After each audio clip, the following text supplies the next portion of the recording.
My name's Amelia, and I've got a story to tell you. I grew up in what you'd call an ordinary family: mom, dad, and a little sister named Lily. Sounds nice, right? Well, it wasn't all sunshine and rainbows.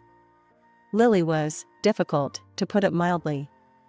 She was the kind of kid who'd scream bloody murder if she didn't get her way. And boy, did she know how to work our parents.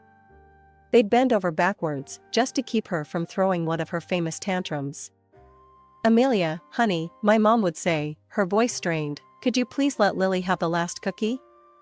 You know how she gets." And I'd nod, because what else could I do? I was the good girl, the one who didn't make waves. I learned early on that it was easier to fade into the background than to compete with Hurricane Lily. As we grew older, the pattern stayed the same. Lily demanded, our parents caved, and I just tried to stay out of the way. I buried myself in books and schoolwork, dreaming of the day I could leave it all behind. That day finally came when I got accepted to college on a full-ride scholarship. As I packed my bags, I felt a mix of excitement and guilt. Excitement for the new life waiting for me, and guilt for leaving my parents to deal with Lily alone. But I pushed that guilt down deep. It was time for me to live my own life. The next morning, as I loaded my beat-up old car with everything I owned, my mom hugged me tight. "We're so proud of you, Amelia," she whispered. "You're going to do great things." Dad clapped me on the shoulder, his eyes suspiciously bright. "Remember, you can always come home if you need to." I nodded, not trusting myself to speak. Lily watched from the porch, arms crossed, not saying a word. College was like a breath of fresh air. For the first time in my life, I didn't have to tiptoe around anyone's feelings or give up what I wanted. I threw myself into my studies, determined to make the most of this opportunity. Meanwhile, life back home continued as usual. Lily, predictably, didn't move out. Instead, she married her high school sweetheart, Tom, right after graduation. And where did they decide to live? With our parents, of course. I'd get calls from Mom every now and then, her voice tired but trying to sound upbeat. "Lily and Tom are still settling in," she'd say. "It's nice having the grandkids around." But I could read between the lines. Lily was using our parents as free childcare and housekeeping. She'd pop out 2 kids in quick succession, all while never holding down a job. Tom worked, sure, but from what I gathered, he wasn't exactly bringing home the big bucks. One day, during a rare visit home, I overheard Lily talking to Mom in the kitchen. "Mom, can you watch the kids tonight? Tom and I want to go out." "Lily, honey, your father and I had plans." "Oh, come on. It's not like you have anything important to do. We never get a night off." I peeked around the corner to see Mom's shoulders slump in defeat. "All right, dear. We'll watch them."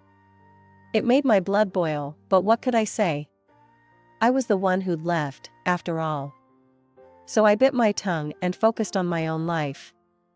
After graduation, I landed a job at an international company as a manager. It wasn't easy. I worked long hours, took on extra projects, did whatever it took to get ahead. But it paid off. Within a few years, I was head of my department. While Lily was demanding our parents buy her groceries, I was saving every penny I could. It wasn't glamorous, no fancy clothes or wild nights out for me. But slowly, surely, I built up my savings. First came the apartment. Nothing fancy, just a small 1-bedroom, but it was mine. I remember the day I got the keys, standing in the empty living room, hardly able to believe it was real. Then the car. Again, nothing flashy, but reliable and paid for in full. All the while, I kept my head down and worked hard. I didn't have much of a social life, but that was okay. I was building something for myself, something no one could take away. Dating? It wasn't really on my radar. I went out occasionally, but nothing serious.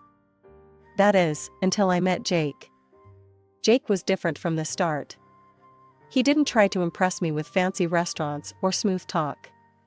Instead, he challenged me, made me laugh, and most importantly, he respected my drive. "You're something else, Amelia," he said on our third date, shaking his head in admiration. "Most people would be burned out, working as hard as you do. But you're thriving." I shrugged, a little uncomfortable with the praise. "I just know what I want, that's all." He reached across the table and took my hand. "Well, I know what I want too. And it's you, Amelia." For the first time in years, I felt my carefully constructed walls start to crumble. Maybe, just maybe, there was room in my life for more than just work and saving money. Jake and I dated for a few years before he finally popped the question. I'll be honest, I was hesitant at first. Marriage wasn't something I'd given much thought to, always focused on my career and financial stability. But Jake, he had a way of making me see beyond my self-imposed limitations. The day of the wedding arrived, and despite my reservations, I was excited. This was my day, after all. I was marrying the man I loved. Then Lily showed up.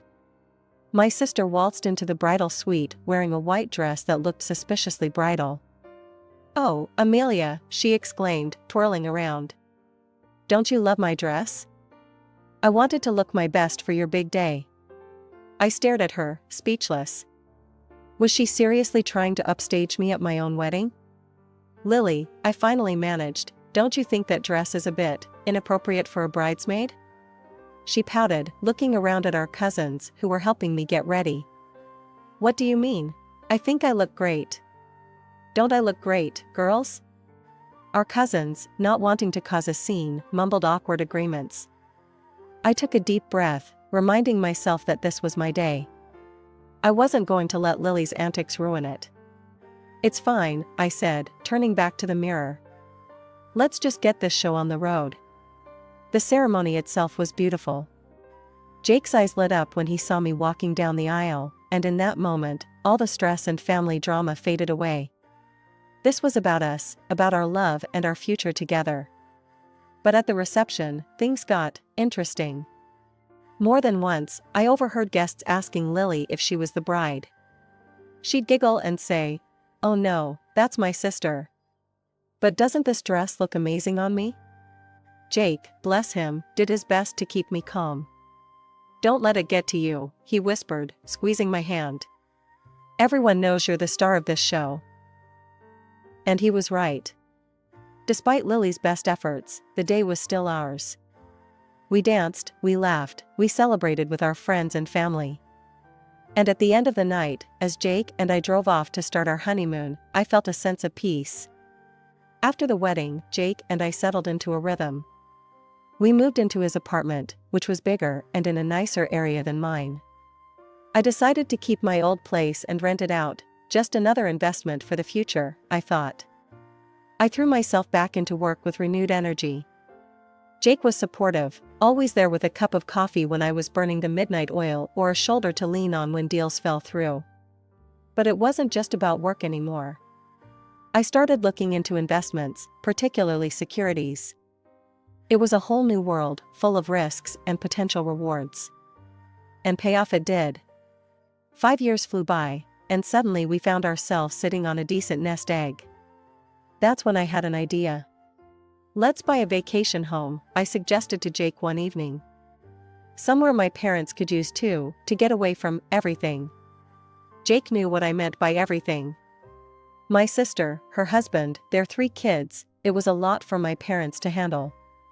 We found the perfect place, a beautiful villa on a lake, just outside the city. It had everything, a large barbecue area, a sprawling terrace, 3 bedrooms, and a view that took your breath away. The moment I saw it, I knew it was the one. The day we closed the deal, I called my parents. "Mom, Dad, I've got a surprise for you," I said, barely containing my excitement. When they arrived at the villa, my mom's eyes filled with tears. "Oh, Amelia," she whispered, looking around in awe. This is too much." Dad was speechless, running his hand along the smooth kitchen countertop like he couldn't believe it was real. "It's not too much," I insisted. "You deserve this. A place to relax, to get away from." "From your sister," Dad finished, a hint of guilt in his voice. I nodded. "But listen, there's one thing. Can we not tell Lily that I bought this? Can we say it's yours? That you bought it with your savings? Mom looked confused. But why? I sighed, thinking about the phone call I'd had with Lily just the day before. She'd asked to borrow money for a car, and I'd said no. I could only imagine how she'd react if she found out about this place. It's just easier this way, I said. Please? They agreed, albeit reluctantly. Little did I know the storm this white lie would stir up. A few days later, I got a call from Mom. She sounded exhausted. Lily found out about the villa, she said. She wants us to sell it. Says we should give her the money instead, so she can buy a sports car and travel the world. I could feel my blood pressure rising. And what did you say? We said no, of course. But Amelia, it was bad. She screamed, she cried. Said we loved you more, that we always favored you. I closed my eyes, feeling a familiar mixture of guilt and frustration. I'm so sorry, Mom. I never meant to cause trouble. It's not your fault, sweetie, Mom said, but I could hear the weariness in her voice. Your father and we've decided to move to the villa. Full-time. We just can't. We can't do this anymore. As I hung up the phone, I felt a weight lift off my shoulders. My parents were finally standing up for themselves, finally taking a step back from Lily's chaos. But at the same time, a sense of unease settled in my stomach. I knew this wasn't the end of it. Lily wouldn't let this go without a fight. It was a sunny Saturday when Jake and I decided to surprise my parents with a visit to the villa. But as we got closer, something felt off. The sound of loud music filled the air, and I could see cars parked haphazardly on the lawn. We pulled up to the villa, and the scene that greeted us was chaos. People were everywhere, drinking, laughing, kids running around screaming. And right in the middle of it all was Lily, holding court like she owned the place. When she saw us, her eyes narrowed. What are you doing here? I looked around, trying to spot my parents. Where's Mom and Dad?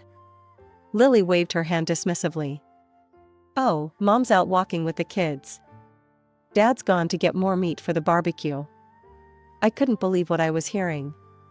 You sent them out? While you're having a party? It's a celebration, Lily exclaimed. We're christening the new family vacation home. Not that you'd understand, Miss Workaholic. I felt my blood begin to boil. Lily, this isn't. She cut me off. Look, Amelia, why don't you and Jake just leave? Your sour face is going to ruin everyone's mood. I stood there, speechless. Jake put his hand on my arm. Come on, he said quietly. Let's go.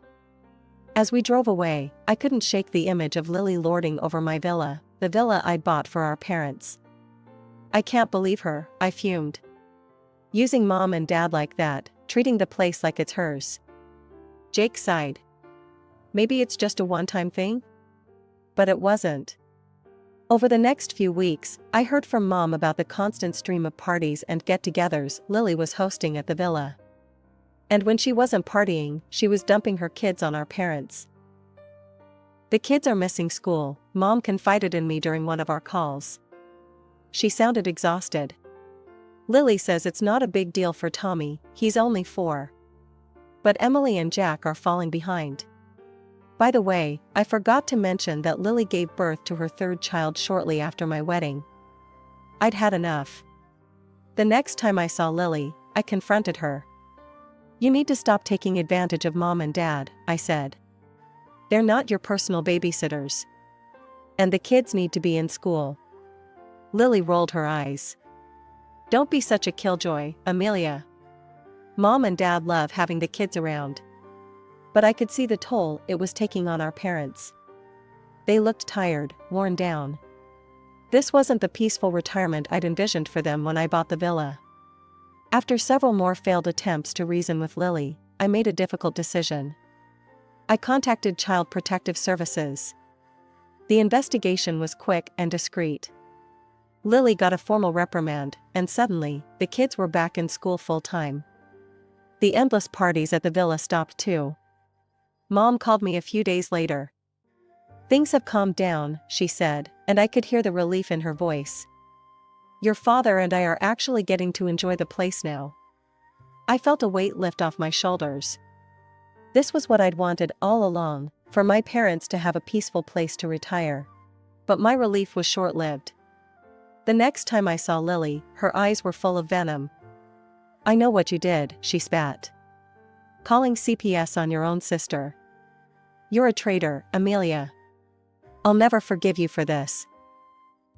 A few months passed quickly. It was my mom's birthday, and Jake and I decided to surprise her with a weekend visit to the villa. We had visions of a quiet family celebration, maybe a nice dinner on the terrace overlooking the lake. But as we pulled up to the house, those dreams quickly evaporated. The place was in chaos. Music blared from speakers, people were everywhere, and kids were running wild across the lawn. It looked like Lily had invited half the town. We made our way inside, where I found Mom in the kitchen, looking exhausted and on the verge of tears. Happy birthday, Mom, I said, giving her a hug. She clung to me a little too tightly.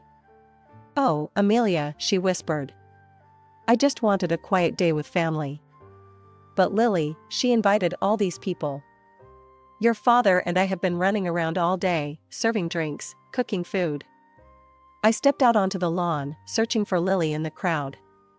When I spotted her, laughing with a group of friends, I marched over.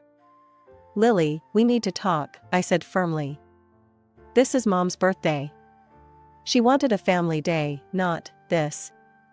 I gestured at the chaos around us. Lily laughed loudly. Oh, lighten up. Mom loves having people over. Stop being such a buzzkill. Frustrated, I walked over to a group of guests near the speakers. Excuse me, I said, raising my voice to be heard over the music. Could you please turn this down? It's too loud. The guests, clearly drunk, just laughed and turned the volume up higher. As I stood there, trying to figure out what to do next, I noticed something out of the corner of my eye. Lily was huddled with a group of kids, pointing in my direction and giggling. With horror, I realized she was handing them ice cream cones and encouraging them to throw them at me. Before I could react, the first scoop of ice cream flew past my head. I ducked, and it hit a woman behind me square in the face. Chaos erupted. More ice cream was flying, kids were screaming, and adults were yelling. Lily's voice rose above the commotion. Look what you've done, Amelia. You're ruining everything, as usual. The crowd, fueled by alcohol and Lily's accusations, started to turn ugly. Men and women were shouting, moving towards Jake and me with clenched fists. I felt Jake's hand on my arm. Amelia, we need to get out of here, he said urgently. But I'd had enough. This was my parents' home, the home I'd bought for them. This had to stop. I pulled out my phone and dialed 911. I'm calling the police, I announced loudly. The police arrived quickly, lights flashing. As it turned out, they'd already received noise complaints from the neighbors. Who owns this property? One of the officers asked. I stepped forward. I do. I'm Amelia Johnson.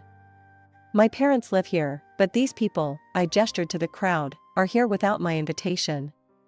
The officers nodded and quickly got to work, ushering the drunk guests off the property and warning them about the consequences of starting a fight. As the police cars drove away with the last of the uninvited guests, an eerie silence fell over the villa. The aftermath of the chaotic party was strewn all around, empty bottles, discarded plates, and the lingering tension in the air. Lily stood in the middle of the living room, her face a mix of shock and anger. What do you mean, this is your house? She demanded, her voice shrill. I took a deep breath. I bought it. For Mom and Dad to retire in peace. You? Lily's eyes narrowed. Then, suddenly, her demeanor changed. A sly smile spread across her face. Well, little Miss Perfect. Always full of surprises. She sauntered over to me, her voice dropping to a conspiratorial whisper. Listen, Amelia. Let's forget about this little misunderstanding. I've got a proposition for you. I raised an eyebrow, wary. What are you talking about?